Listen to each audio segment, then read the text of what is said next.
दुई दिन हेब ओडिशा रे प्रबल वर्षा। नमस्कार फ्रेंड्स, आम चैनल ओडिया समाचार दुनिया को आपन को स्वागत करुच्चे। आम चैनल यही भाई सब वीडियो देखापी आम चैनल ओडिया समाचार दुनिया को सब्सक्राइब करूँ। वीडियोटी जब भल लगे लाइक और शेयर करूँ। आसंता दुई दिन जाए राज्यर विभिन्न जिले में प्रबल वर्षा हेब। भुवनेश्वर आंचलिक पाणीपाग केन्द्र पक्षर प्रकाश। आसंता 24 घंटा मध्य राज्यर कंधमाल, गंजाम, गजपति और बौद्धରେ प्रबल वर्षा हेब। एथिपाई उक्त जिलागुड़ी को येलो वार्निंग जारी करा जायछि। सेहिपरि पुरी, खोर्धा, नयागढ़, गंजाम, गजपति, सुवर्णपुर, बौद्ध, नुआपड़ा, बलांगीर, कलाहांडी, कंधमाल, नवरंगपुर, रायगड़ा, कोरापुट, मालकानगिरी, बरगढ़, संबलपुर और अनुगुल गोटे दुईटी स्थान में कालबैशाखीर संभावना रही। एतद व्यतीत जून 3 रु 4 तारिख मध्य नवरंगपुर, कोरापुट और कंधमाल भी प्रबल वर्षा हेब।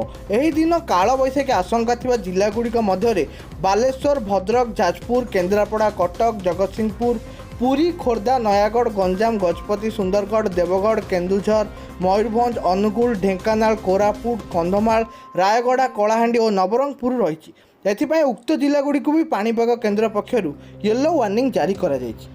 तो फ्रेंड्स, आपण भिडियो केमी लगे जमी भी कमेंट करूँ। भिडियो जब भल लगे लाइक और शेयर करूँ। आम चैनल ओडिया समाचार दुनिया को जमी भी सब्सक्राइब करूँ। ये मुझे नमस्कार।